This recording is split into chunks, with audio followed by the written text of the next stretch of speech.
La reconversion professionnelle, un événement de la carrière. Comment préparer et gérer sa retraite. Afrique Empowerment, dans sa 5e édition, Talk Motivation Conference, présentée par le professeur Viviane Ondoa-Biolé et Joseph Tchinjo, déroule le secret. Au mi-temps de la vie, jeunes, adultes, travailleurs, salariés ou non, comment vivre une reconversion. Le type et le choix de carrière, le traitement des pensions et leurs calculs. La 5e édition Talk Motivation Conference, une production Afrique Empowerment.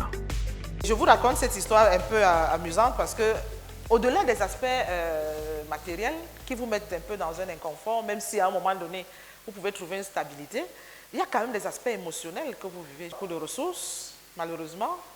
J'avais quelques placements, malheureusement. J'avais un enfant, j'ai une fille qui a 24 ans, qui était à l'étranger et qui était à sa dernière année de cycle d'ingénieur. Il fallait assumer. Donc bref, bien qu'ayant préparé tout ça, je n'ai pas préparé le fait d'attendre 5 mois. Je me dis, mais pourquoi je subis tant? Je commence à en vouloir à tout le monde. Je dis, mais est-ce que je suis un ennemi de la République? Je dis, non, j'ai besoin de mon salaire et j'aurai mon salaire ce mois. Je commence à frapper aux portes. Je dis, dans tous les cas, je vais au ministère de l'Enseignement supérieur. Monsieur, vous êtes mon employeur, pourquoi vous ne me reprenez pas en solde? On dit, non, vous savez, le ministre n'est pas là et puis votre dossier n'est pas urgent, il y a un paraffin urgent. Je dis, vraiment, je suis désolée. Mais moi, là, si je n'ai pas mon salaire le mois prochain, je passe dans les médias. Bon. Quand je passe souvent dans les médias de temps en temps, ça n'a ému personne. Dans tous les cas, vous vivez donc émotionnellement des événements assez malheureux. Puis moi, je décide d'aller rencontrer un ministre qui est l'ami de l'autre ministre pour lui dire que je veux mon salaire. Et donc, c'est un coup de fil. Le mois qui suivait, j'avais mon salaire. Mais ce qui est amusant, parce que vous restez dans cette précarité quand même pendant un moment, c'est que lorsque vous êtes repris en solde au montant que vous aviez lorsque vous partiez. Donc, le temps de reconstituer votre carrière, vous recommencez quand même au plancher. Donc, vous partez d'un salaire d'à peu près... Bon, moi, je n'ai pas de secret de salaire. Hein. Je ne sais pas si ça va vous choquer. En tout cas, un salaire d'à peu près 1,8 million et vous retombez à 350 000. Ça vous demande quand même... Oui. oui. Ça vous demande... Bon, j'étais quand même un peu préparée parce que... Donc, s'il vous plaît, un salaire d'1,8 million, vous êtes logé au centre-ville, vous avez 2 chauffeurs, vous avez 2 secrétaires, vous avez tout ce que vous pouvez imaginer. Donc, première chose, lorsque vous perdez votre poste, moi je vais au MINCAF, je dis, bon, j'ai combien de temps pour libérer la maison? On me dit 1 mois. Je dis, ok, 1 mois c'est peu, je peux ne pas trouver la maison et puis la mienne n'est pas achevée, qu'est-ce que je fais? On dit, non, c'est 1 mois. Je dis, ah bon? Sinon, qu'est-ce qu'on fait? On dit, on vous expulse. Je dis, waouh! Décidément. Bref, je demande un moratoire, le ministre me donne 3 mois et puis après 45 jours, je finis par partir et puis ça se passe plutôt bien. Je raconte toute cette histoire pour dire que tout de suite et l'instant d'après, j'ai envie de dire le lendemain, la vie change en réalité. La vie change, qu'on le veuille ou pas. Mais peu importe, on gère. Toujours est-il que vous avez parlé de l'environnement, de l'entourage. C'est aussi amusant que cela. Les gens se projettent à travers vous sans que vous ne le sachiez. Les gens vous demandent, même quand vous avez demandé à partir, est-ce que vous avez pensé à nous? Je dis, je ne savais pas que ma carrière était liée à vous. Maintenant, comme vous le dites, je commence à comprendre, mais dans ma décision, je ne vous avais pas impliqué. Et parfois, c'est des personnes insoupçonnées, aussi lointaines que vous pouvez imaginer. Donc, vous commencez à vivre cette pression, vous commencez à vivre la culpabilité, mais peu importe, vous évoluez. Toujours est-il que cette pression est quand même là. Et puis, il y a aussi d'autres préoccupations spirituelles. J'hésite souvent à utiliser le mot spirituel, j'aime souvent utiliser les préoccupations beaucoup plus, disons, philosophiques, pour rester dans la science. Et donc, est-ce que c'est le destin? Est-ce que vous commencez à vous poser un certain nombre de questions? Est-ce que ce n'est pas ma faute? Est-ce que je dois faire autrement? Mais toujours est-il que, partant de cette dernière préoccupation, vous allez vous rendre compte que amorcer la reconversion va vous obliger à avoir une posture philosophique. Comment est-ce que je vois la vie? Comment est-ce que je vois les événements qui m'arrivent? Alors, dans la science, je ne sais pas si c'est pareil également en spiritualité, on a 2 postures possibles. Soit on est positiviste, c'est-à-dire que pour nous, la vérité existe. Donc, le destin existe, on n'y peut rien. Il est là, il faut aller le chercher. Et puis, on va voir le prêtre qui va nous aider à trouver la voie, etc. On commence un chemin. Parfois, vous commencez par les neuvaines. On vous demande de demander pardon à tout le monde que vous avez offensé. Bref, pour renouer avec votre destin, c'est une posture. C'est une posture. Dans tous les cas, on ne porte pas de jugement sur les postures, c'est une posture. Mais vous avez une autre posture qui est constructiviste. Vous vous dites, dans tous les cas, rien n'est déterminé. Les choses dépendent de ce que j'en fais. Et donc, finalement, il y a une relation de cause à effet dans ce qui m'arrive. Ça veut donc dire que si je veux changer, c'est à moi d'aller trouver des éléments de motivation qui me permettent de mettre sur le champ de force des forces, disons, et de diminuer des freins qui me permettent d'avancer. C'est également une posture. Et de ce point de vue-là, moi, dans tous les cas, je suis constructiviste. Je me dis, rien n'est déterminé. Tout est relatif. Il y a des événements qui sont des événements de convenance qu'on peut avoir. Et dans tous les cas, tout dans la vie est en situation d'équilibre dynamique. Ça veut donc dire que si c'est arrivé, il suffit que je change une force ou que j'en ajoute une, la situation va changer. Et donc cette posture constructiviste nous impose également de regarder un peu dans notre vie. Parce que lorsqu'on prend ce genre de décision, on peut commencer par un bilan de carrière. On se dit, bon, est-ce que finalement je peux identifier, est-ce que je peux savoir quelle est mon identité de carrière? Et puis moi je regarde à mon passé, je dis oui, je suis constructiviste. Je le suis même déjà dans ma posture de publication, dans mes recherches, mais aussi dans la vraie vie.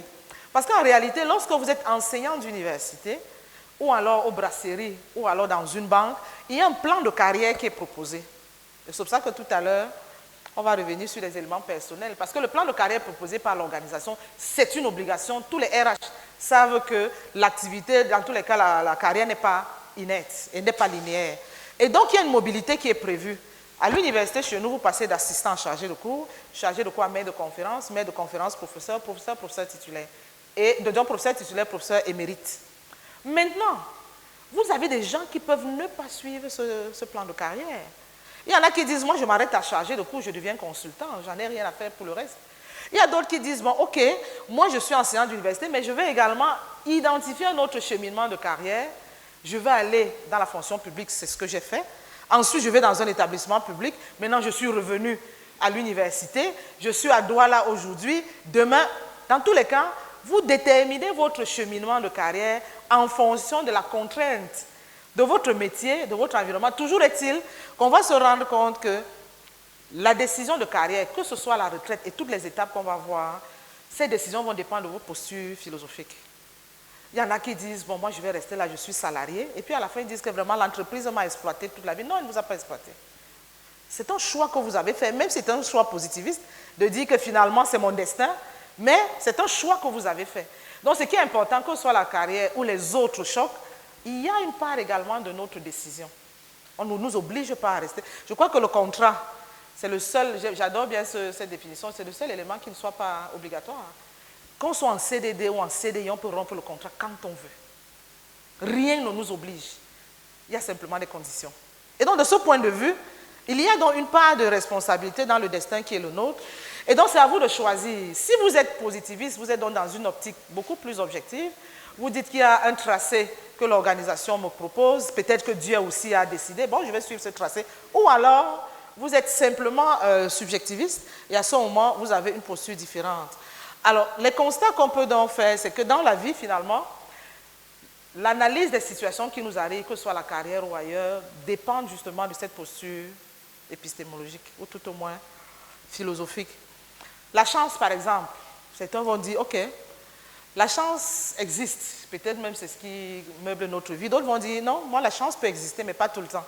C'est vrai, il peut y avoir la chance, mais pour nous, très souvent, les constructivistes, la chance, en réalité, c'est la rencontre entre l'opportunité et la compétence. Donc, la chance en elle-même, parfois, peut nous traverser si on ne la voit pas, et surtout si on n'a pas la compétence pour la capturer. Donc, vous voyez qu'un événement comme celui-là peut être interprété de diverses manières. Et finalement, la projection, ou tout au moins la progression qu'on a dans notre carrière, je ne vais pas revenir dans les détails, ces différentes étapes vont donc dépendre de la perception qu'on a de notre vie. Alors, si j'ai pris le temps pour insister là-dessus, c'est pour finalement m'attarder sur les différents chocs et rapidement sur les reconversions possibles. Alors, pour la reconversion, pour moi, dans tous les cas, c'est un événement de carrière. La retraite, pour moi, c'est une étape de carrière. Ce n'est ni le début, ni la fin. Tout dépend de ce que vous en faites. Si vous êtes en santé, vous pouvez vous redéployer, comme vous pouvez arrêter. Même si vous n'êtes pas en santé, si vous voulez, vous pouvez aussi arrêter. Dans tous les cas, c'est dans le contenu que vous y mettez, un peu comme ce que vous avez fait dans votre carrière. À la fin, finalement, vu comme étant une étape de carrière, on se dit, lorsqu'on aborde les questions de carrière, il s'agit de l'ensemble des étapes que l'on se donne. J'ai envie de dire des étapes complémentaires pour ceux qui en sont conscients. Parce que finalement, la carrière n'aura de sens que les différents postes que nous avons occupés ou les différentes étapes que nous avons occupées ont des liens. Parce que si nous avons également une carrière qui, en réalité, ne présente pas de cohérence, ça peut justement prêter à difficulté. Donc, si je prends cette définition de la carrière, c'est juste pour placer la retraite comme étant simplement une étape. Et donc, lorsqu'on voit l'ensemble des étapes, on peut donc replacer la carrière. Si on prend l'âge, j'ai bien aimé l'indicateur. Si on prend également un ensemble de conditions physiques, parce qu'il n'y a pas que l'âge, il n'y a pas que des éléments objectifs, il y a également des éléments subjectifs qui peuvent nous pousser à la retraite. Alors, si on prend cet événement, cette carrière-là comme étant une étape, on peut donc se dire que lorsqu'on présente les différentes étapes de carrière, il s'agit en réalité de nous intéresser. Vous voyez qu'au-delà des étapes, on va maintenant s'intéresser au contenu des étapes. Parce qu'on peut tracer l'étape en tenant compte de l'âge, on peut tracer les étapes également en tenant compte de l'évolution que nous connaissons, j'ai envie de dire de l'évolution également liée à l'âge, mais beaucoup plus qui touche les éléments émotionnels. Je vais aller rapidement sur les étapes pour dire que finalement, parler de la retraite, c'est compléter une étape ou un ensemble d'étapes que nous avons vécues. Alors, j'ai un auteur que j'aime bien, River Smart, qui présente un peu les étapes de vie au travail. Et ce qui est intéressant dans les étapes de vie au travail, c'est davantage les crises liées à différentes étapes. Et vous allez vous rendre compte que l'auteur, et j'imagine que notre propre vie nous aide également à le mentionner, identifie deux périodes critiques dans les étapes de vie. Il y a la mi-vie et il y a la retraite. Les autres étapes sont vécues avec plus ou moins de succès, ou tout au moins avec, je n'ai pas envie de dire légèreté, mais peut-être avec beaucoup de ressources. Mais les deux étapes liées à la mi-vie, qu'on appelle aussi le mi-temps de la vie, entre 35 et 45 ans, et les étapes ou l'étape de la fin de la vie, disons de la carrière et de la retraite. Ici, si on prend l'âge, c'est entre 60 et 75 ans pour certains. Tous, si nous avons dépassé 25 ans dans la salle, nous avons vécu ces moments. Soit parce qu'on idéalisait l'avenir et quand on vient dans l'entreprise, on se rend compte que ce n'est pas tout à fait ça. Et moi, s'il y a quelque chose qui m'avait vraiment frappé, pour revenir aux exemples concrets, c'est que les adultes mentent.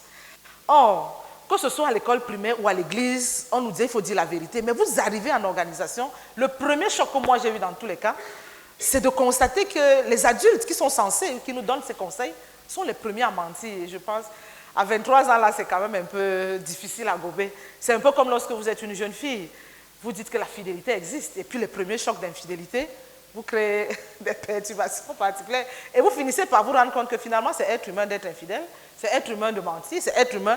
Donc, vous commencez à avoir des nuances qui, à l'époque, étaient considérées comme des vérités. Et donc, à la fin, 28-32 ans, on se dit, OK, avec cette nouvelle vérité, qu'est-ce qu'on fait? On reste dans l'entreprise ou on s'en va?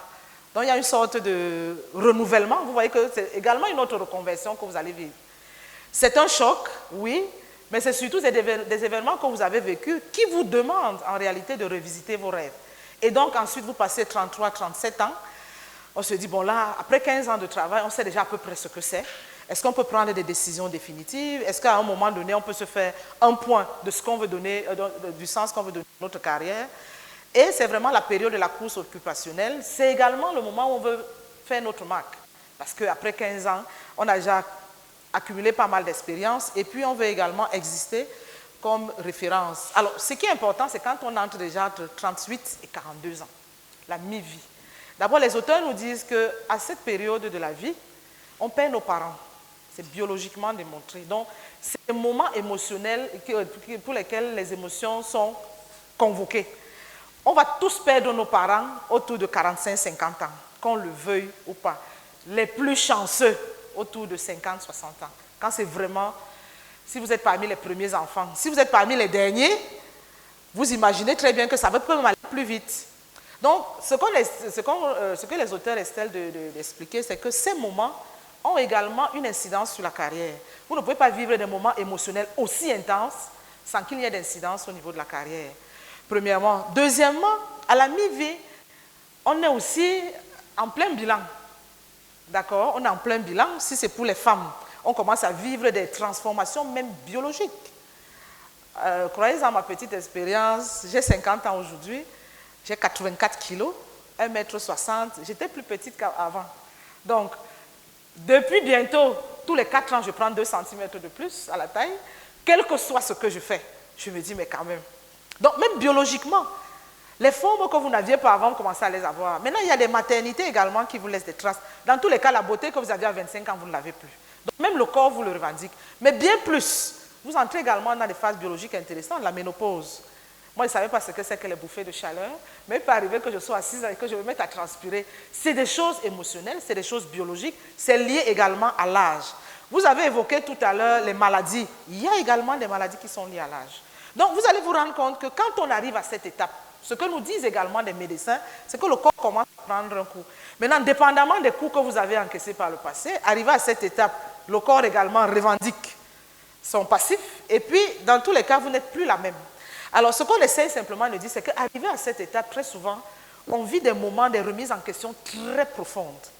C'est à cette étape que beaucoup divorcent. On remet en cause les choix antérieurs. On prend des décisions qui sont un peu comme des décisions définitives. Et parfois, dans le langage, quand on a des collaborateurs, si on fait attention, on dit, on ne me parle pas comme ça à cet âge. Donc, il y a une sorte de transformation, même mentale. Hein? Il y a une sorte d'urgence, même du temps. Et même le physique vous le rappelle. Et donc, finalement, c'est aussi une autre reconversion que vous allez faire. Donc, les auteurs nous disent, cette étape est une étape critique. L'étape de la retraite également est une étape critique. Et donc, lorsqu'on arrive à ces 2 étapes-là, dans tous les cas, on n'en sort pas indemne. C'est la raison pour laquelle les occasions comme celle-ci sont peut-être des occasions intéressantes, parce que la question, c'est qu'est-ce qu'on doit en faire? Quel que soit ce que vous allez faire, ça va arriver. Vos parents vont mourir, vrai ou faux? Si vous ne mourrez pas avant, ça c'est un incident. Il vaut mieux ne pas souhaiter ça.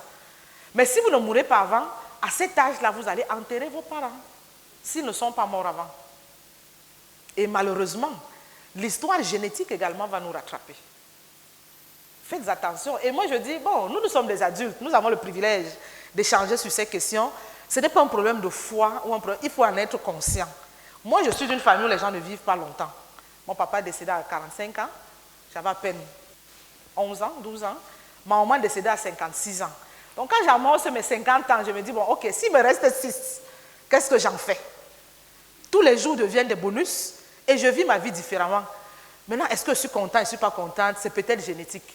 Il y a d'autres qui sont dans des familles, je peux vivre plus longtemps, hein? En tout cas c'est ce que le médecin me dit. Donc je côtoie beaucoup les médecins, je me dis, bon ok, est-ce qu'à cette étape, si on peut avoir quelques alertes, parce qu'on le veuille ou pas, on est tous mortels.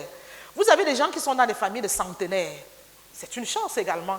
Et de ce point de vue, ça peut être un héritage. On se dit, par rapport à cet héritage-là, je vais vivre ma vie différemment. Donc vous voyez que dépendamment de votre histoire, vous allez vivre ces époques différemment. Je vais même vous dire une inquiétude que j'entretiens et que je vous passe volontairement pour ne pas être seule dans la tension, vous mesdames. Question de m'apaiser. C'est que vous savez qu'après 40 ans, on fait chaque année un test, une mammographie et un test pour le cancer d'utérus. Est-ce que vous savez que depuis 2 ans, on a réussi à démontrer que les cancers sont héréditaires? Et que quand vous allez maintenant faire le test, on vous demande, est-ce que vous avez quelqu'un dans la famille qui est mort de cancer? Est-ce que dès que vous avez un parent, même lointain, qui est mort de cancer de sein ou d'utérus, vous êtes prédisposé à en développer. Et donc finalement, vous allez vous dire, arrivé à 50 ans, si avant 40 ans, on pouvait encore se prévaloir d'une santé sans faille, à 50 ans, il est fort possible qu'on commence à connaître quelques variations. Et c'est humain. Dans tous les cas, c'est votre vie.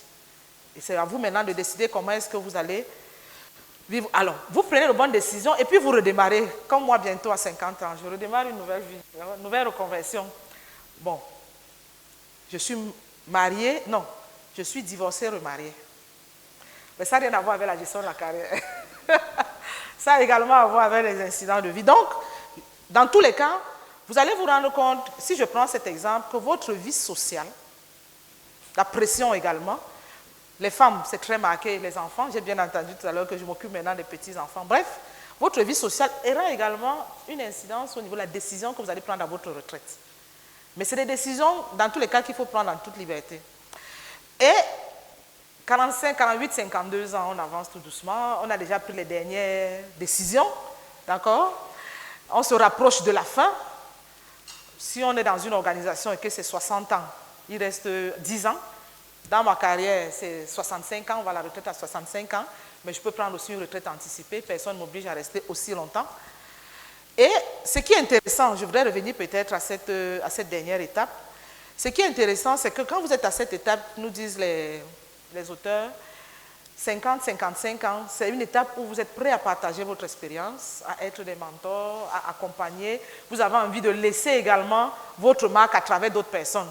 Donc, pour ceux qui cherchent les mentors, allez chercher les gens de 50-55 ans. Mais si vous allez chercher ceux qui sont encore dans la course, il est fort possible que vous soyez tous des coureurs. Mais à cet âge-là, les gens sont déjà disposés à vous accompagner. Alors, vous voyez, finalement, ce qui est important en termes de transition, c'est la transition qui commence 50, 60 ans, 65 ans, donc la dernière transition à 65 ans, qui dans notre environnement peut également être matérialisée par la retraite. Et c'est pour ça que les textes aussi ne sont pas pris au hasard, j'imagine qu'il y a une correspondance entre les textes qui sont pris et cette réalité. Alors une fois qu'on en est conscient, on se dit, ok, si je suis à la mi-vie, comme c'est le cas, moi j'ai traversé, vous imaginez bien, mais sinon il y a une crise d'évolution, il y a un écart entre les rêves et la réalité, dans tous les cas vous vivez cette perturbation. Et très souvent, c'est le cas également de prendre de bonnes décisions. Je ne parle pas de la retraite, parce que je sais qu'on va en parler. Donc, je ne vais pas rentrer dans les crises de la retraite, qu'on va voir avec l'autre intervenant. Toujours est-il que ce qui nous interpelle très souvent, je vous ai dit, c'est plus parfois émotionnel, c'est l'urgence du temps, le sens qu'on donne au temps, finalement, le sens également que nous vivons, ou bien que nous donnons à notre santé, à notre vie, etc. Et peut-être à notre implication dans la société. Alors, ce qui est important finalement, c'est de dire comment gérer ces éléments. Une fois que nous sommes conscients de ce que les étapes normales nous poussent dans tous les cas à des chocs, ces chocs nécessitent dans tous les cas des reconversions. Comment gérer la reconversion? Maintenant qu'on soit à la mi-vie, qu'on soit à 25 ans, dans tous les cas, d'une étape à une autre, il faut gérer la reconversion. Alors, ce qui est important à rappeler, et je pense que ce n'est qu'une tautologie, puisque vous l'avez déjà dit, il faut se fixer des objectifs. Moi, je suis gestionnaire, vraiment, rien ne se fait sans avoir un objectif. Dans tous les cas, c'est une science intéressée qui s'occupe à atteindre un rêve, à atteindre une ambition. Et de ce point de vue, même la carrière, même la retraite doit être nourrie par une ambition. 10 ans avant, et vous allez vous rendre compte que les vrais changements se préparent 10 ans avant. Ce n'est pas 2 ans, ce n'est pas 3 ans. D'accord? Et donc, ces objectifs doivent être réalistes. Bon, maintenant, si moi je me lève, sincèrement, je viens vous dire que je vais être président de la République en 2025, est-ce que vous allez me croire? It's not possible, but it's not realist. Est-ce que c'est... Non, juste pour revenir, ou alors je vous dis je vais aller à la Lune en 2030. Ou alors si je viens simplement vous dire qu'on sera émergent en 2035, est-ce que vous allez me croire?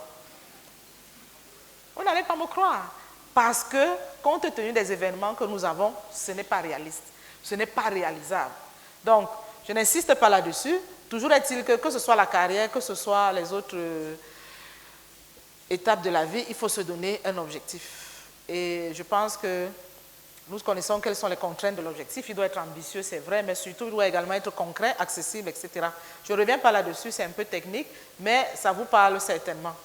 Alors, finalement, on a notre objectif, on a nos sous-objectifs, on a nos activités, on a les ressources, on a un échéancier, et puis on a des mesures de contrôle et des récompenses. Je crois que c'est un classique que nous connaissons.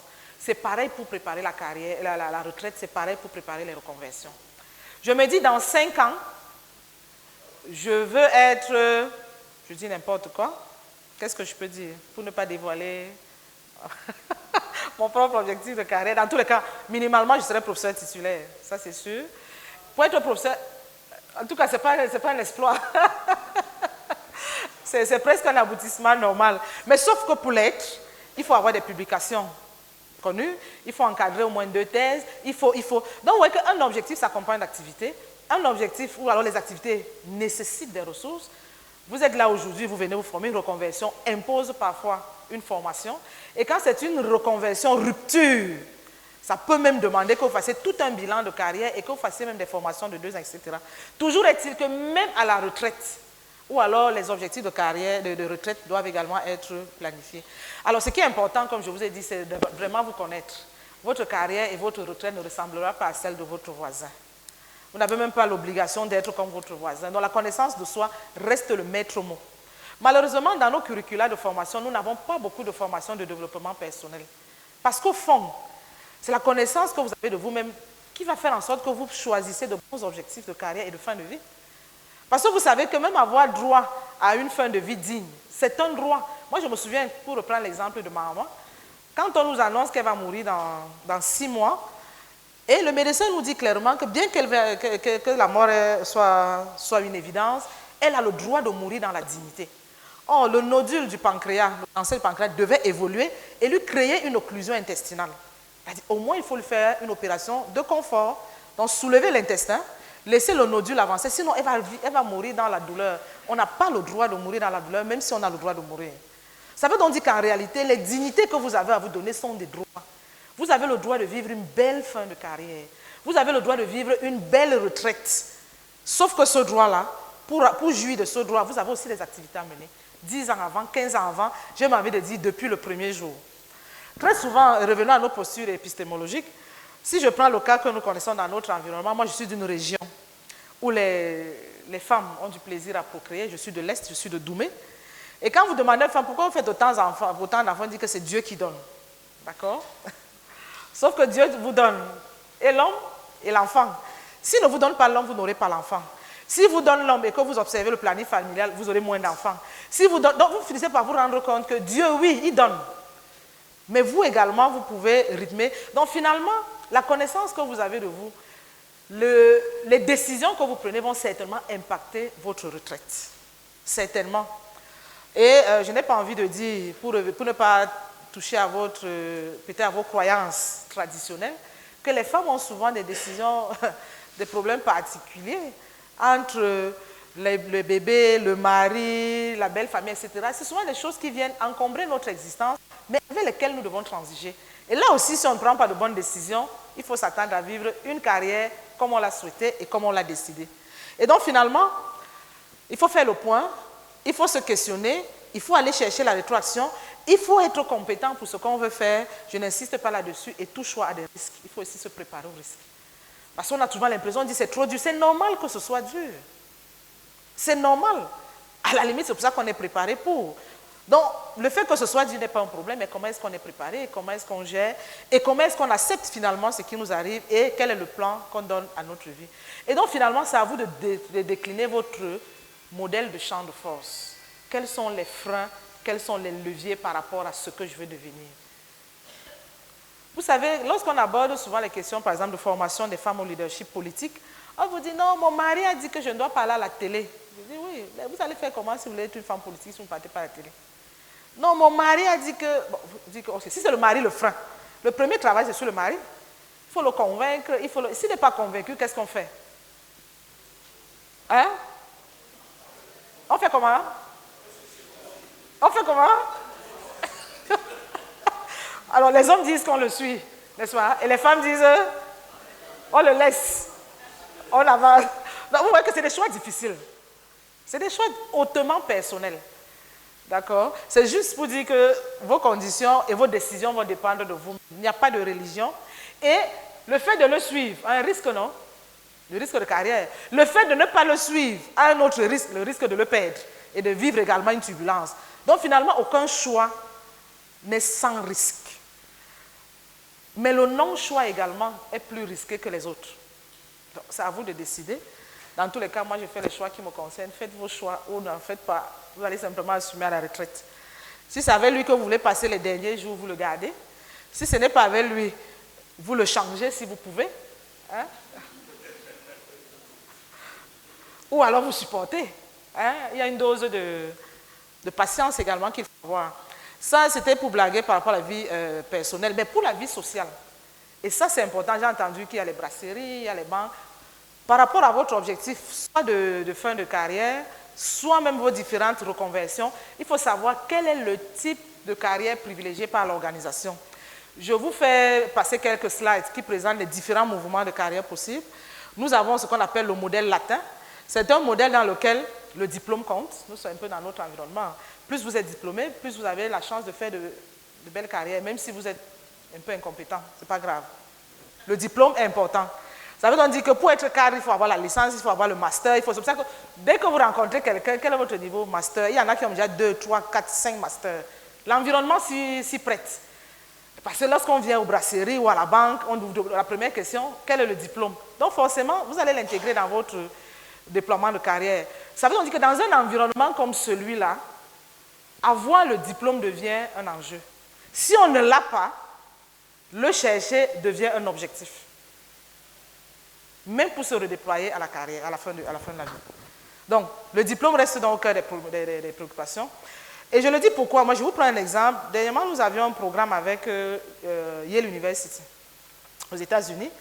Du fait de la COVID, le programme ne pouvait pas se déployer et il fallait donc l'avoir en ligne. Il fallait recruter des modérateurs. Bon. Dans mon réflexe latin, je me dis, il faut bien, c'est une université, il faut bien un diplôme universitaire. Donc, je fais venir mes doctorants, je leur dis, on a une opportunité. Et quand on passe le premier entretien, on commence par, je suis doctorant. On dit, non, non, non, non. Pas le doctorat ici. Ici, là, est-ce que vous savez utiliser tel logiciel ou tel logiciel? On est passé à travers les compétences parce qu'il fallait utiliser Zoom, il fallait utiliser Teams, il fallait utiliser... Et donc, si vous ne connaissiez pas les codes web, malgré votre diplôme, ça ne servait à rien. Donc, tout dépend de l'environnement. On a très vite compris, effectivement, sur les 9 que j'avais, 4 étaient disqualifiés. 4. D'accord? Mais tout dépend de l'environnement.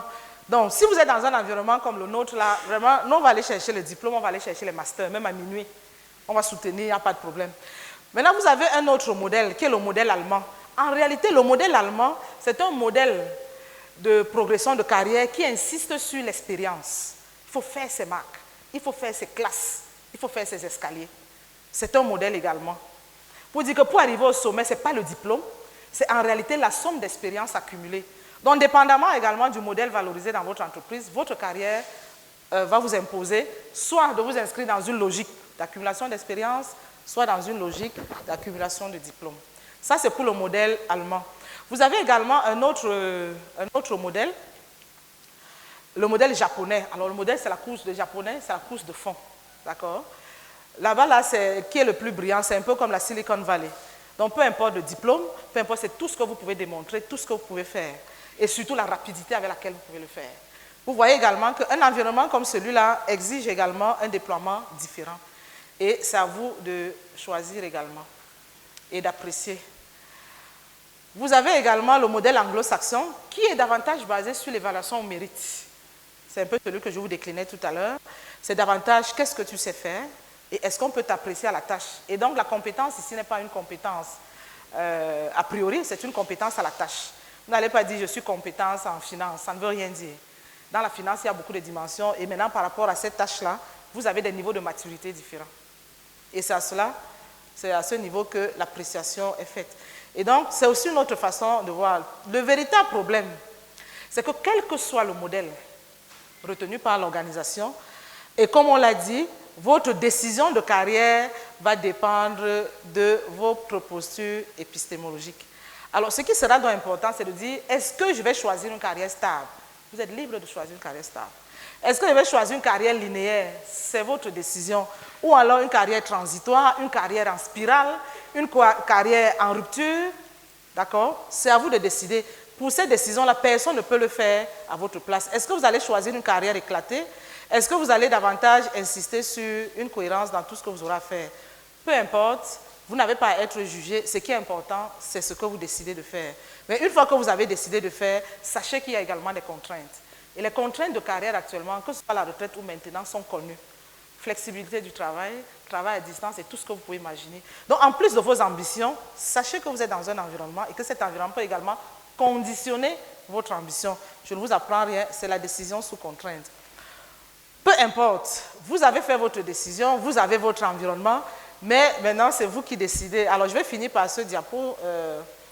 Vous allez voir le reste dans les détails. C'est que finalement, si vous avez déjà pris une décision, la posture que vous allez avoir, soit vous êtes jugeant, soit vous êtes apprenant, cette posture va donc dépendre de votre succès. Alors, comment se comporte le jugeant et comment se comporte l'apprenant? Et au niveau de votre retraite, peut-être vous allez choisir d'être soit l'un, soit l'autre. Dans tous les cas, c'est deux parcours différents. Selon qu'on prend la voie de l'apprenant ou alors on décide de prendre la voie du jugeant. On fait l'hypothèse que quel que soit l'âge, quelle que soit la période, nous sommes à un nouveau départ. Et ce nouveau départ-là nous impose justement l'action. Alors finalement, comment se comporte donc le jugeant? Le jugeant a dit à qui la faute? On a dit pourquoi est-ce qu'on vit mal notre carrière? Quelqu'un est certainement fautif. Qu'est-ce que j'ai fait de mal? Vous commencez à vous culpabiliser. Qu'est-ce qu'ils ont fait de mal? Vous cherchez le coupable. Pourquoi les gens sont-ils aussi stupides et ignorants? Pourquoi suis-je aussi nul? Pourquoi essayer de régler ça? Bref, vous vous posez des questions. Oh, si vous avez une autre posture, vous allez vous dire quels sont les faits? Qu'est-ce que je veux? De quoi suis-je responsable? Qu'est-ce que je peux apprendre de cette situation? Quels sont mes choix? Qu'est-ce qui est possible? Et maintenant, qu'est-ce que je vais faire? C'est deux démarches différentes, c'est deux postures différentes. Et si je vous ai dit ce que je vous ai dit là, je peux vous en dire davantage. Mais moi, je souhaiterais m'arrêter là et me dire que nous aurons certainement l'occasion d'échanger. Et à cette occasion, nous allons approfondir ce que nous n'avons pas pu faire pendant l'exposé. Je vous remercie.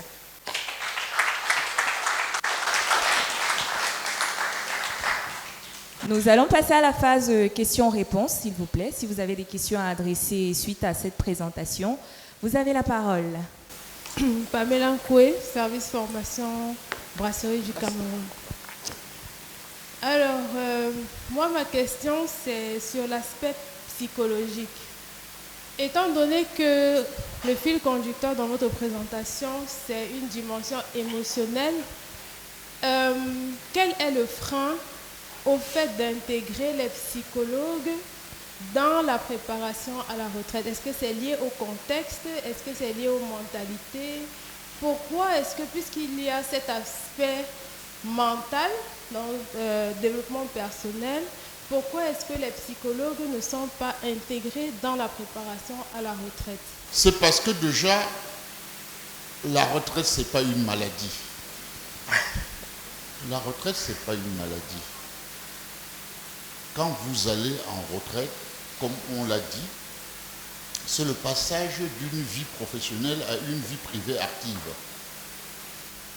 Donc on ne saurait faire intervenir des psychologues parce que vous ne manifestez pas une sorte de maladie psychique, même s'il y a un problème émotionnel. Comme vous dites, le problème émotionnel provient du choc parce que nous avons tous des parcours professionnels différents. Ça fait que l'entrée à la retraite est différente. Elle est enseignante et tout ça. Peut-être elle va se convertir en consultant. D'autres parmi vous vont se convertir en consultant. D'autres vont créer, comme une dame disait, que son père a pris une retraite anticipée pour mettre son atelier de mécanique, faire la mécanique pour des gens, informer des gens. D'autres vont se livrer à des œuvres, j'allais dire, caritatives, du bénévolat, parce qu'ils ont suffisamment mis de côté, ou bien parce qu'ils ont un héritage, et ils se disent, on va en ce moment-ci se consacrer. Donc, ce n'est pas un état de stress, d'angoisse, au point où on a besoin de faire venir un psy pour vous stabiliser. C'est vrai qu'on a dit qu'il y en a qui posent des problèmes. On verra tout à l'heure que, oui, effectivement, quand on va en retraite, il y a pas mal de changements qui arrivent, mais ce n'est pas des changements au point que vous soyez, j'allais dire, un malade. Je crois que c'est pour ça. Mais s'il se trouve que vous devenez instable à cause de la retraite, oui, en ce moment-là, on peut vous soumettre à une certaine thérapie. Comme on peut soumettre n'importe qui à une certaine thérapie, même si vous n'êtes pas en retraite, et que vous avez quelques troubles psychiques ou bien des troubles sur le du point de vue comportemental, quoi. Donc voilà un peu ce que je peux dire.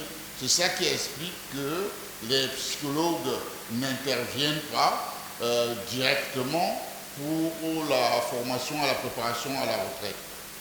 Alors justement, je vais dans ce sens, M. Tidjo, et en étant d'accord avec vous, juste pour dire que les DRH en réalité devraient mettre en place des programmes de reconversion, pas seulement pour la retraite, mais pour toutes les étapes. Donc en réalité, la retraite est une étape, ce n'est pas une crise. Bon, une étape qui a ses crises, oui, qui a comme la mi-vie. Ça veut donc dire que si nous sommes dans une organisation et que nous apprécions la pyramide des âges, on se rend compte que nous avons un pourcentage de ressources humaines important au niveau de la mi-vie et de la retraite. Ça nous invite à mettre en place des plans de reconversion ou alors d'accompagnement particulier, mais qui n'ont rien à voir avec les préoccupations des psychologues. C'est que les RH doivent être suffisamment conscients, effectivement, des anticipations liées à ce type de rupture. Et c'est la raison pour laquelle ailleurs, parfois on a ce qu'on appelle l'intrapreneuriat. Les gens préparent même les gens à être entrepreneurs bien qu'étant dans l'entreprise. Donc ce sont des programmes que les RH peuvent également proposer effectivement pour gérer et accompagner justement les... Mais ce n'est pas une maladie aller à la retraite, comme ce n'est pas une maladie être à la mi-vie, mais c'est des périodes qui sont des périodes importantes. Donc moi je pense que la solution peut revenir au RH en termes de programmes à mettre en place. Maintenant, il y a également d'autres phénomènes dans la vie qui peuvent vous... Bon, on parle de retraite, moi je voulais davantage parler de rupture. Si on prend le cas de la Covid, il y a des gens qui ont perdu leur emploi. Comment est-ce qu'au-delà de l'entreprise, peut-être les dispositifs qui sont sur place permettent d'accompagner, d'aider les gens à se reconvertir? Donc on a ce qu'on appelle des plans de reconversion. Moi je pense que ça peut être aussi une solution, pas forcément un psychologue, mais maintenant, s'il y a des problèmes particuliers, effectivement, on peut faire venir un psychologue. Est-ce qu'on peut lier la manière globale que la reconversion est gérée dans un environnement, par exemple dans un pays, à la culture de ces pays, par exemple? Qu'est-ce que peut être l'impact, soit positif ou négatif?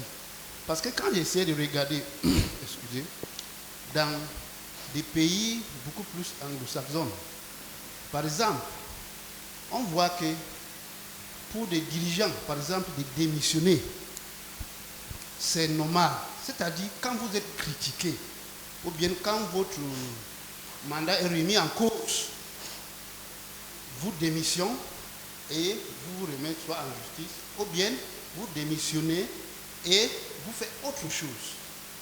Mais dans d'autres pays, vous voyez que si même les gens sont, on dit, s'ils sont même arrêtés ou bien confirmés qu'ils ont fait de mauvaises choses, si même tous les attachent pour tirer du bureau, ils vont couper ça et rentrer dans le bureau.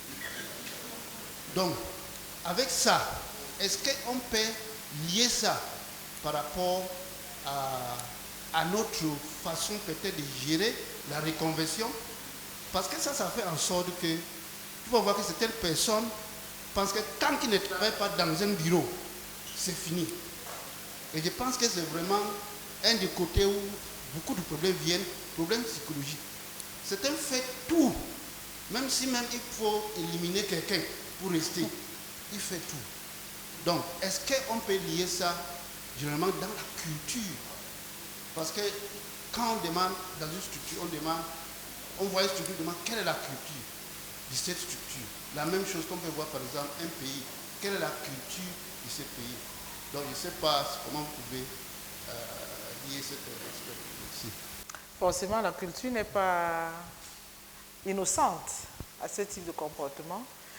La culture peut également expliquer pourquoi dans certains environnements, les retraités peuvent même se sentir malheureux, marginalisés. C'est un problème de considération sociale. Et dans cette optique-là, on peut comprendre que les retraités se sentent peut-être une catégorie soit marginalisée, soit inutile. Donc la perception qu'on a également au niveau de la société, ou l'image qu'on entretient des retraités peut également justifier ces comportements. Mais comme je vous le disais, c'est un problème de posture. La gestion de la carrière, que ce soit la retraite ou autre chose, a une dimension personnelle également. Donc, je n'ai peut-être pas eu le temps d'insister sur les diapos tout à l'heure. Il y a également une dimension liée aux valeurs. Bon, il y en a qui restent, il y en a qui partent. Mais comme vous dites, il y a peut-être un environnement qui encourage. Donc, cet environnement va également conditionner parfois les choix que certains vont faire. Parce qu'il faut dire que l'être humain reste un calculateur. Hein. Il ne faut pas croire. Il y a une dimension valeur, mais il y a également une dimension calcul.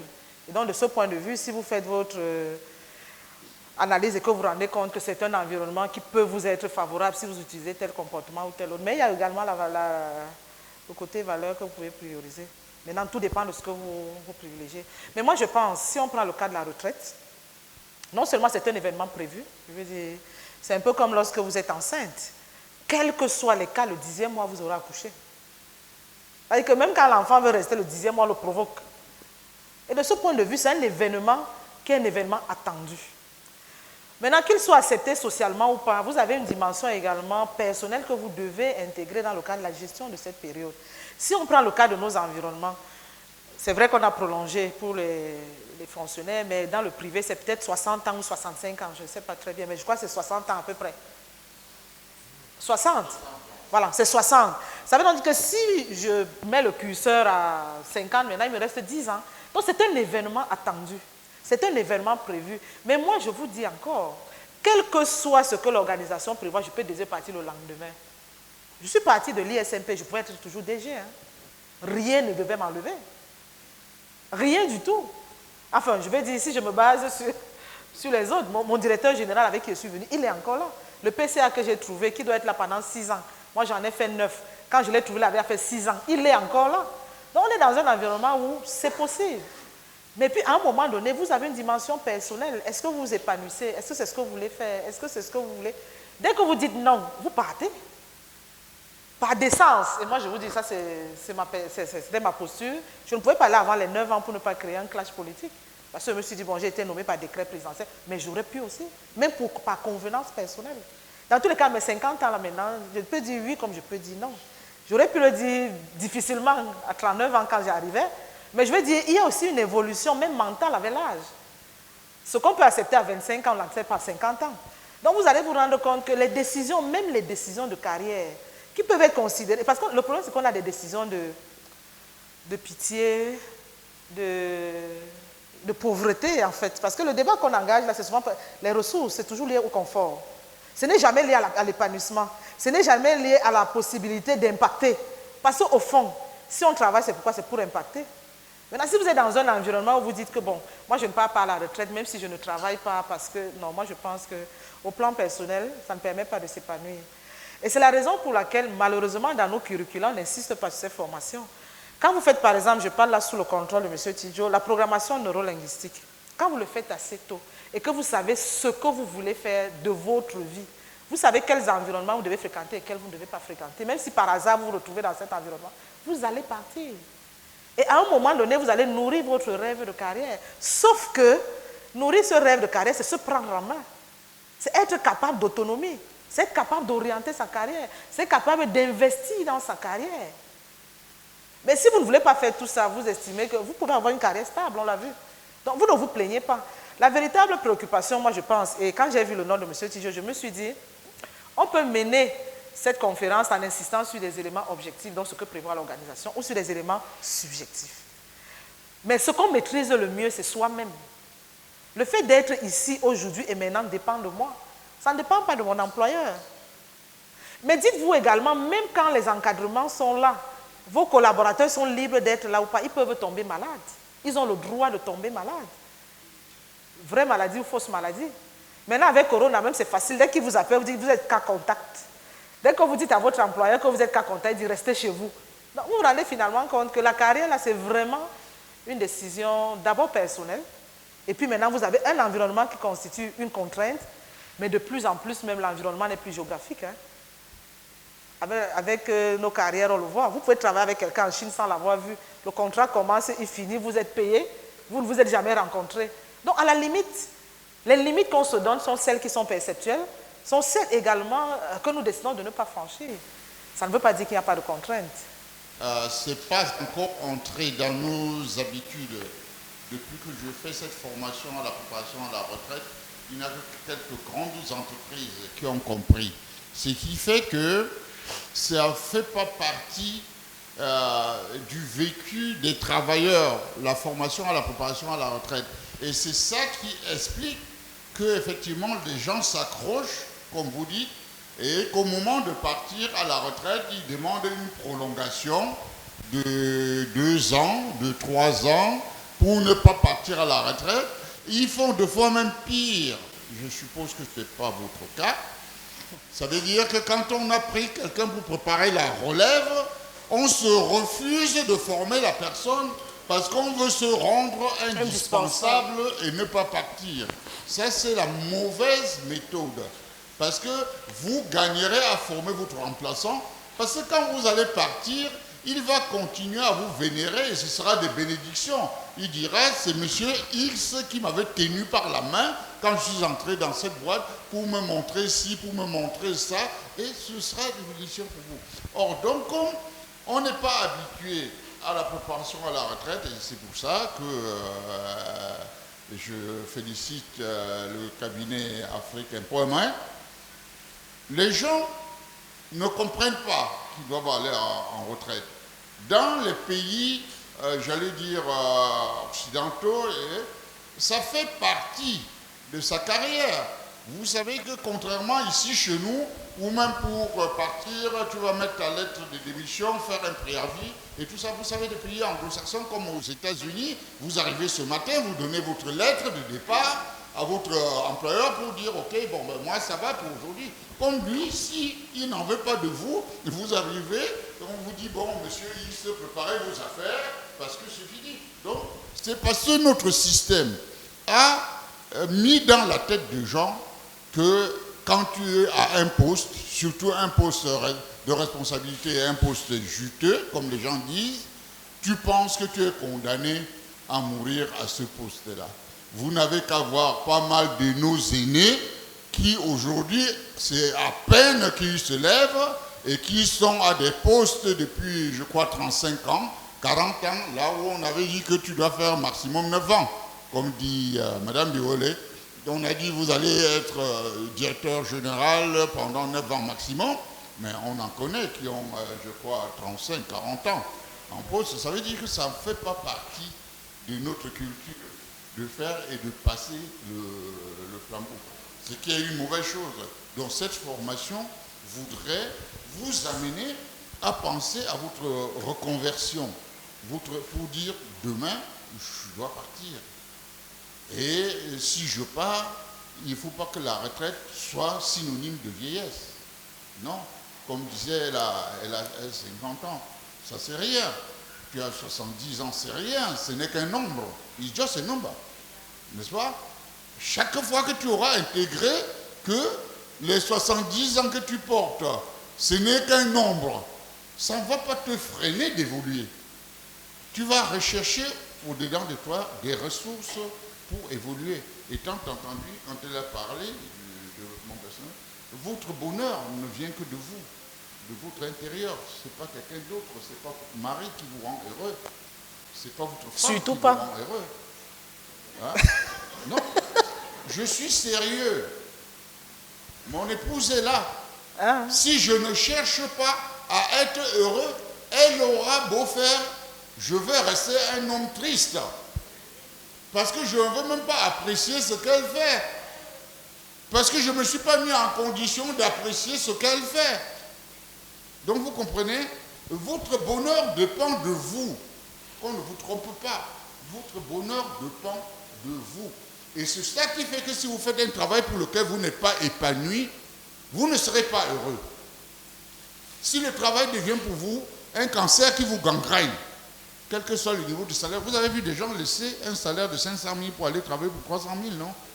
Hein, vous n'avez pas encore vu? Pourquoi? Quelqu'un va dire, mais comment il laisse 500 000, il va travailler pour... Parce qu'avec 300 000, il est plus épanoui, il se sent valorisé, et c'est pour ça que la formation à la préparation de la retraite, comme Afrique Employment, ça ne valorise pas seulement l'employé que vous êtes, ça valorise aussi l'entreprise. Ça valorise, parce que ce n'est pas bien que demain, l'entreprise X, tous les gens qui sont passés chez vous, même les cadres, deviennent des clochards dans la rue. Donc c'est pour que vous puissiez ne pas vous accrocher pour revenir à votre... même si notre culture, c'est un peu ça, les formations de cette nature vous préparent pour que demain, vous ne soyez pas parmi les 80% dont les statistiques disent qu'ils meurent 5 ans après leur départ en retraite, que vous ne soyez pas là-dedans. Voilà, parce que selon les statistiques, on dit que 80% des gens meurent 5 ans après leur départ en retraite. Parce qu'effectivement, dès qu'ils ne sont pas psychologiquement préparés, comme on va parler de psy, dès qu'ils ne sont pas psychologiquement préparés, dès qu'ils ne s'organisent pas et tout, ils restent là, c'est l'anxiété, c'est l'angoisse et c'est les maladies métaboliques qui arrivent. Alors, je crois qu'on a répondu à votre question, monsieur. It's okay? Je voudrais peut-être ajouter aussi que les RH ont une grosse responsabilité. Les formations comme celle-ci permettent effectivement de remettre en confiance ceux qui vont aller à la retraite. Et si vous décidez de mettre des dispositifs comme des mentorats, vous savez que vous allez absolument mettre en contact un senior et un junior. Et le senior qui est prêt à aller à la retraite a accumulé de l'expérience et même dans les dispositions à accompagner le senior, parce qu'on dit qu'il faut qu'il y ait une distance générationnelle entre les deux. Donc vous voyez que c'est un potentiel à entretenir et également un potentiel qui peut accompagner des dispositifs de relève au bénéfice de l'entreprise. Vous dites votre papa gagne plus d'argent maintenant, mais comme son emploi, je pense qu'il a échoué. Parce que comme il était salarié, peut-être il leur donnait des prébendes et tout ça, et que votre papa s'est assagi, il s'est dit non, il ne faut plus que je continue à distribuer facilement parce que je les rends paresseux. D'un autre côté, il peut percevoir qu'il est devenu radin, donc il gagne moins. Non, non, c'est notre société.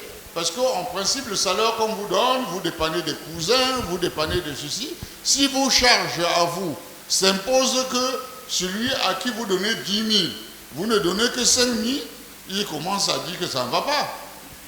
Oui, il commence à dire que ça ne va pas. Du tout. Alors, dans son cas, soit d'un autre côté, papa a compris que moi je suis rentré cultiver, eux-mêmes qui sont au village pouvaient cultiver ou faire des tomates et tout ça.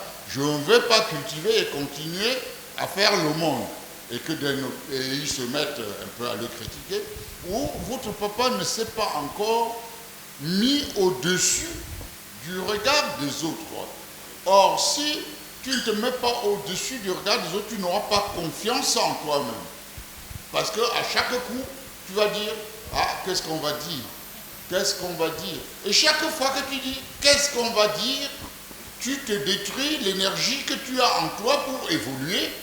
Parce qu'en ce moment-là, tu ne fonctionnes pas par rapport à ton moi. Tu fonctionnes par rapport à ce qu'il pense. Et il faut se dire que tant que tu fonctionnes comme ça, tu ne seras jamais heureux parce que tu ne peux pas satisfaire le désirata de M. Katé, de Madame Bivolet et tout ça. C'est autant de désirata que chacun a individuellement qui te concerne et que tu ne peux pas satisfaire. Donc, résultat, quand tu as confiance en toi et que tu peux faire ce que tu fais, être épanoui dedans, tu es au-dessus de ce genre de problème parce que quelqu'un ne peut pas être en train de gagner plus qu'il était salarié et vivre comme si la vie ne lui avait pas souri. Donc moi, ce que vous pouvez faire, c'est faire ce travail auprès de votre papa, dire à votre papa quel est votre véritable problème. Hein? Et lui dire que si chaque fois tu dois tenir compte de ce que ta grande sœur dit, de ce que ta tante dit, de ce que ta maman dit et tout ça. Je vais vous raconter l'anecdote pour finir. J'ai un ami, il avait une société d'assurance. Il a recruté gens de sa famille, naturellement, là-dedans, parmi lesquels une de ses petites sœurs. Même mère, même père, comme on dit.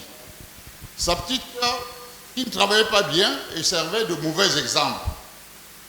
Il remercie sa petite sœur, donc il la licencie.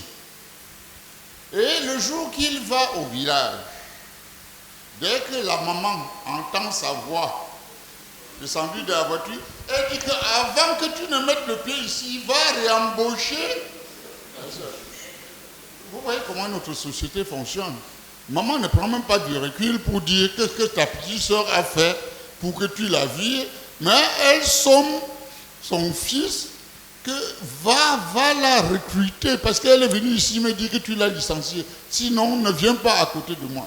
Voilà un peu comment notre société fonctionne. Et si tu ne te mets pas au-dessus de ça, tu vas fermer l'entreprise. Tu vas rester. Donc, essaye de dire à papa que non, quand tu as confiance en ce que tu es en train de faire, mets-toi au-dessus du regard des autres.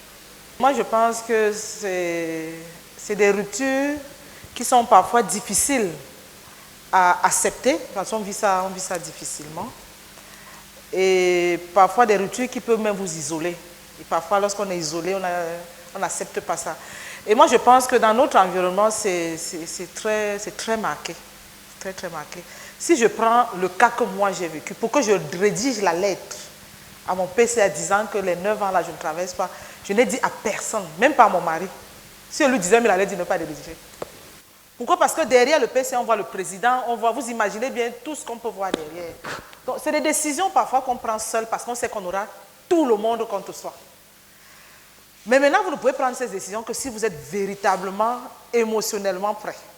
Parce qu'après, il faut effectivement gérer ça. Comme il disait, il faut savoir se mettre dessus. Sinon, dans tous les cas, vous craquez. Moi, quand j'ai rédigé la lettre, je suis allée déposer la lettre chez le directeur général et quand je suis revenue, il y avait un conseil d'administration prévu justement. J'ai dit, bon voilà, c'est bon là, ce qui va arriver va arriver. Et je m'attendais à tout. Quand je dis tout là, avec grand T, tout ce qu'on ne pouvait pas m'enlever, c'est mon grade. Tout ce qu'on ne pouvait pas m'enlever, c'est mon grade.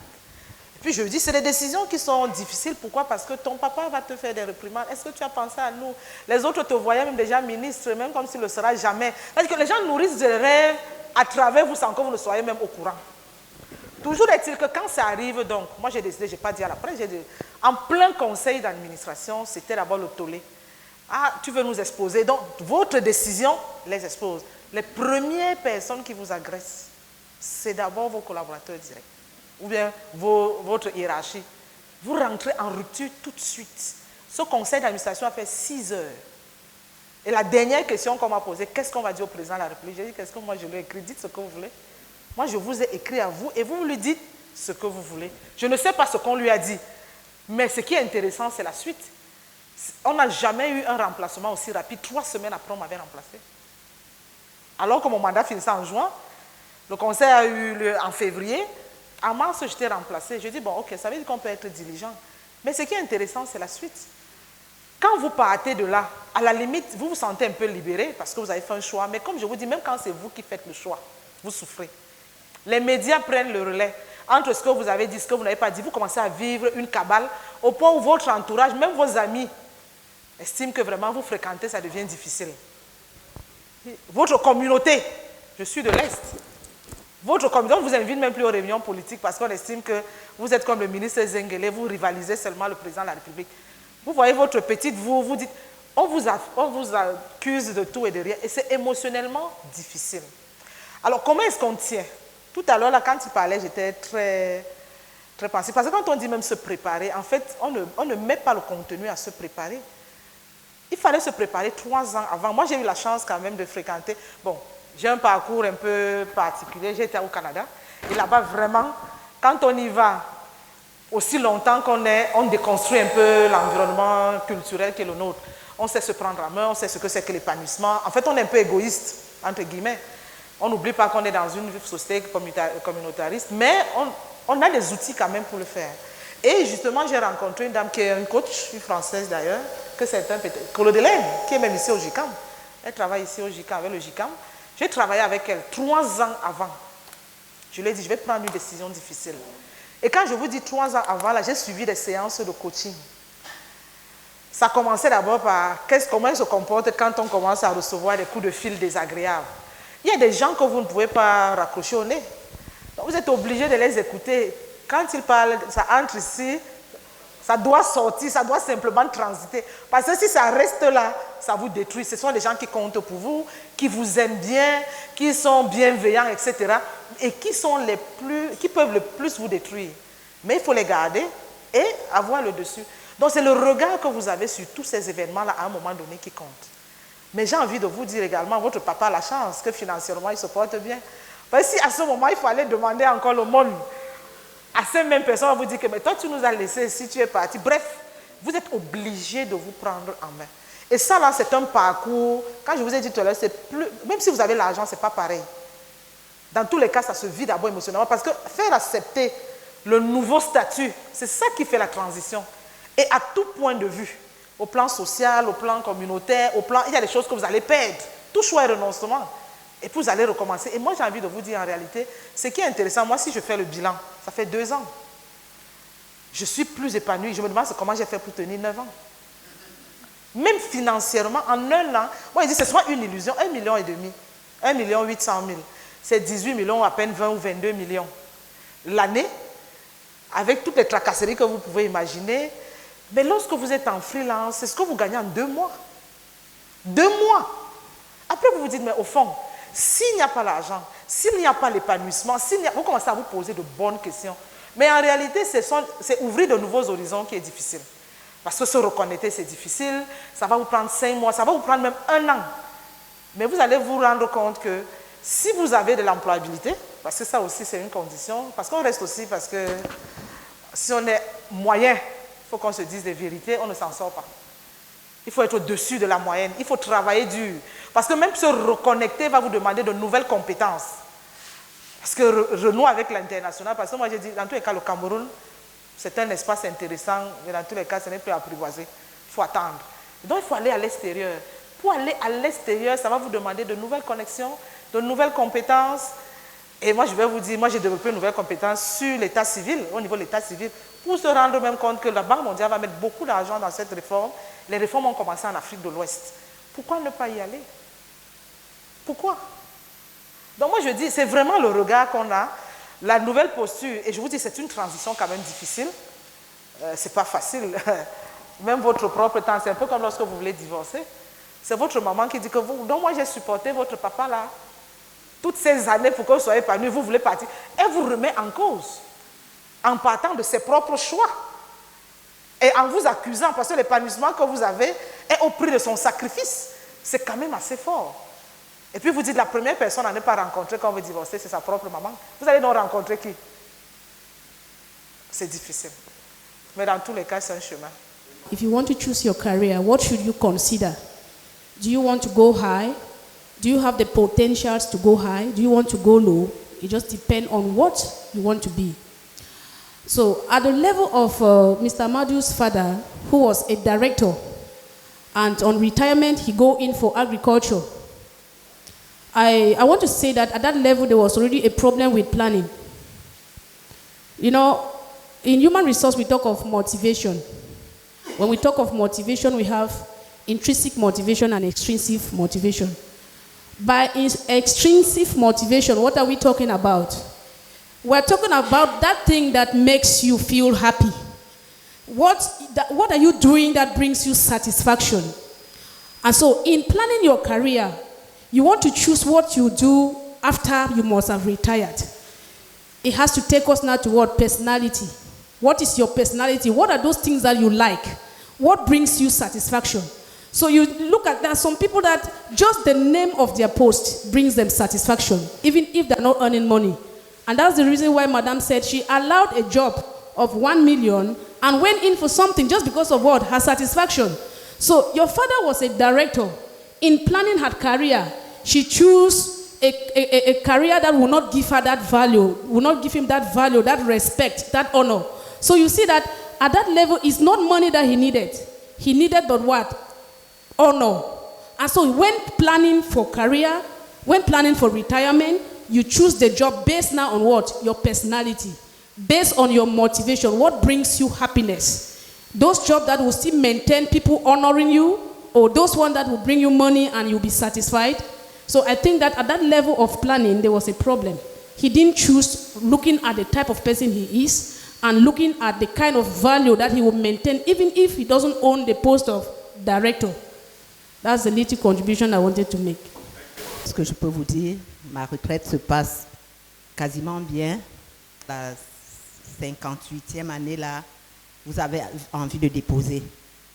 Et à un moment, j'ai dit à mon directeur général que je voulais aller à une retraite anticipée. Il a refusé. Il m'a demandé pourquoi. Je lui ai dit que j'étais un peu malade. Il m'a dit, quand vous êtes malade, restez à la maison. Mais quand vous vous sentez bien, venez au travail. Donc j'ai compris qu'il ne voulait pas me laisser partir. J'ai forcé jusqu'à mes 60 ans. Je suis allée à la retraite. Et vraiment, je vis très bien ma retraite parce que j'ai commencé à... Je ne peux pas dire que j'ai commencé à préparer ma retraite très tôt, mais vraiment les circonstances ont permis que tout se passe bien parce que j'ai fait mes enfants assez tôt et je me suis occupée d'eux. Ils sont allés... Ils travaillent. Et par la suite, quand j'ai pris ma retraite, ils ont commencé aussi à me donner les coups de main parce que le salaire que vous recevez à la banque, à votre salaire de retraité, ne peut vraiment pas vous permettre de vivre décemment, à moins que vous soyez un cadre. Mais pour nous, les petits agents, c'est pas facile. Donc, avant ma retraite, je faisais déjà des petites activités. Et à ma retraite, je continue avec ces activités.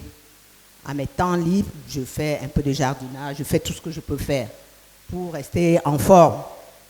Et puis, à un moment, comme je voulais faire avancer mes activités, je suis rentrée un peu dans les tontines. Parce que c'est ce que je conseille aux futurs retraités. Faire des tontines, au lieu d'aller faire des prêts à la banque, je vous conseille de faire des tontines. Parce que quand vous faites des tontines, quand vous prenez votre tontine, vous remettez à l'épargne, ça vous produit un peu d'argent. Vous pouvez faire des projets avec cela. Mais quand vous allez à la banque, je vous assure qu'il y a des moments où vous allez attraper l'AVC. Parce qu'il y a des moments où vous allez arriver à la banque, on a coupé là, vous ne comprenez pas. Vous dites, vous attendez peut-être à 100 000. Vous venez de voir 70 000 ou 50 000, alors que vous aviez un programme pour ces 100 000. Vous voyez ce que ça va commencer à vous faire. Vous ne savez pas où aller parce que vous êtes retraité. Ça, c'est mon expérience à moi. Merci. Dans ma retraite, dès que je l'ai prise, la première chose, je m'occupais d'abord de mon mari.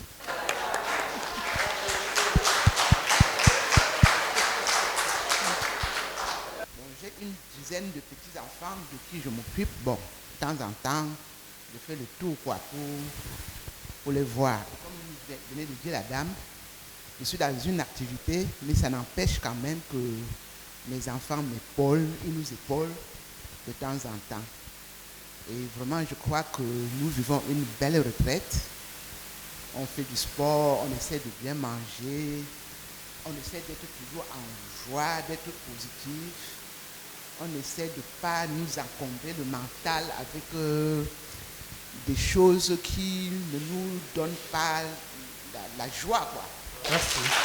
La 5e édition Talk Motivation Conference, une production Afrique Empowerment. Je suis Fabrice Molobanak, responsable commercial chez EDC Asset Management, une filiale EcoBank qui fait dans la gestion d'actifs. J'ai participé au Talk Motivation dont le thème était reconversion professionnelle et préparation de la gestion de la retraite. Ce thème avait... L'objet de ma participation était que c'est un thème contemporain.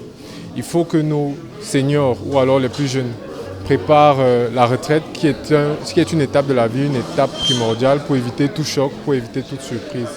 Raison pour laquelle j'étais présent aujourd'hui et j'ai trouvé le contenu intéressant. Les panélistes maîtrisaient leur sujet et l'audience dans la salle était très nombreuse avec plusieurs participations.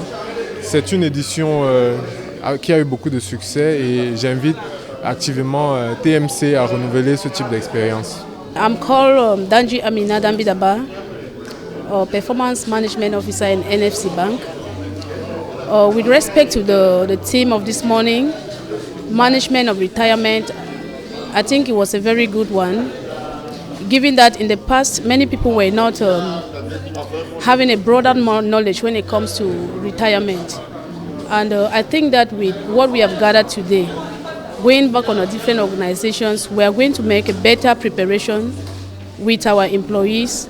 We are going to educate them on what is retirement, what do they need to put in place, what do they need to check, and to understand that at retirement, it doesn't mean that you have come to the end of your life, but it's just a next step to a more higher and glorious life. I think it was worth a seminar. Je suis Madame Djonou Marguerite, retraitée depuis 3 ans. J'ai trouvé le talk très intéressant.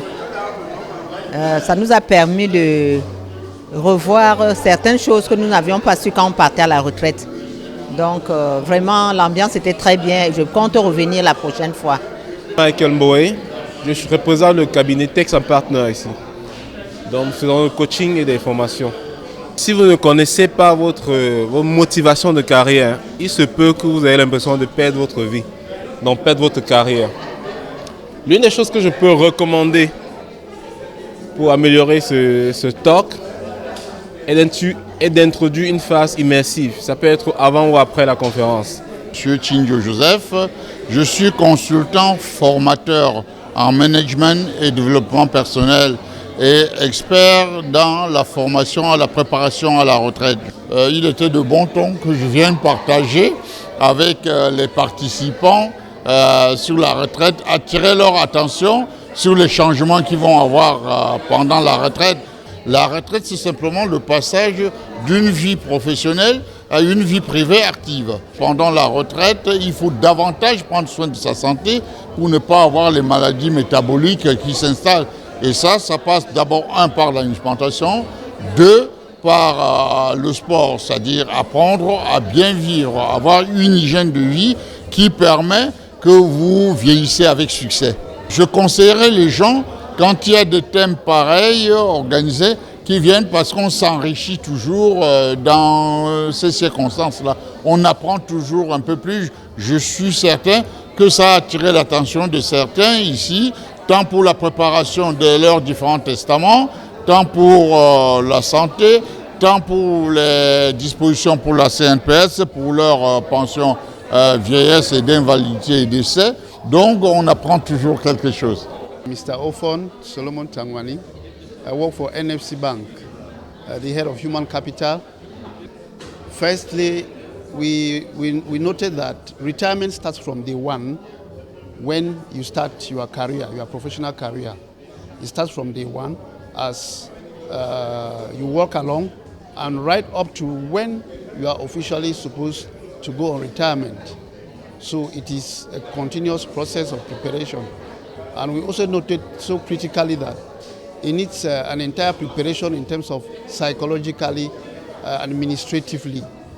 So I think that subsequently the Talk Motivation Conference should get experts, more experts, to elaborate more on the side of the employer, where they should be able to bring out the details aspects that are supposed to be done to ensure that the employees are well catered of in terms of their career as well as the transition and then the retirement as they work. So thank you so much and thank Africa Empowerment for inviting us. And the next time we'll always answer to your call. Je m'appelle Zéphirin Kouyaté. Je suis comptable de formation. Je suis employé dans une entreprise. Et en même temps, je suis promoteur d'une start-up qui s'appelle Africa Business Impact, qui s'occupe des jeunes entreprises en termes de conseils et autres. Cette conférence m'a permis d'être très édifié sur un certain nombre de choses concernant la retraite. J'ai appris plein de choses qui déjà me concernent moi-même et qui vont me permettre aussi de conseiller d'autres personnes qui n'ont pas peut-être eu le privilège d'être ici. J'apprécie les orateurs parce qu'ils ont été à la hauteur de ce qui leur a été confié comme responsabilité pour animer. J'ai beaucoup apprécié les exemples, les témoignages de leur vie. Ça a permis que les uns et les autres soient bien édifiés là-dessus. Je voudrais dire merci au cabinet qui a organisé, qui a pensé organiser cela. Parce que beaucoup pensent que la retraite, c'est la fatalité. Mais nous avons compris aujourd'hui que ce n'est pas une fatalité. Et pour que cela ne soit pas une fatalité, il faut bien se préparer. Je suis Viviane Ondoa-Biwele. Je suis enseignante à l'Université Yaoundé 2, à Soa, dont je viens de Yaoundé. Donc aborder ce thème ici me permettait de me regarder dans le miroir. Et puis à la limite, partager mon expérience, qui est une expérience très personnelle, unique, mais une expérience qui peut également permettre aux autres de comprendre leur propre carrière. Je ne suis pas encore retraitée, c'est vrai. On se prépare tous à la retraite pour ceux qui ont la chance de la vivre paisiblement. Donc la deuxième partie de la conférence a été tout aussi bénéfique parce qu'il était question de voir au-delà de ce qu'on sait de la retraite, comment certains vivent leur retraite dans la salle, quelles sont les précautions à prendre. Et je pense que nous sortons de cette conférence non seulement bien outillés, mais surtout nous avons fait de belles rencontres. C'est aussi un moment de reconversion. Au-delà de la thématique partagée, c'est également un réseau de bonnes personnes, un réseau également qui donne espoir. Voilà. Je suis Michel Eyoum. responsable des ressources humaines Blessing Petroleum. C'était très participatif comme séminaire. Les questions étaient des questions aussi bien pratiques qui permettent de trouver des réponses à des problèmes réels que les participants vivent au quotidien, mais aussi qui interrogent sur l'approche qu'on peut avoir de la gestion, notamment de la pension retraite. Donc les Talk Motivation sont toujours une occasion d'en apprendre davantage et de faire des rencontres intéressantes. Pour ma première participation à cette conférence, j'ai été très ému. Surtout le thème d'aujourd'hui, ça m'a beaucoup motivé. Nous qui sommes déjà sur la porte de sortie, ça nous a appris beaucoup de choses que j'ignorais. Après plus d'une trentaine d'années de service, bon. Sinon, tout ce que je peux vous dire, c'est des encouragements. Afrique Empowerment.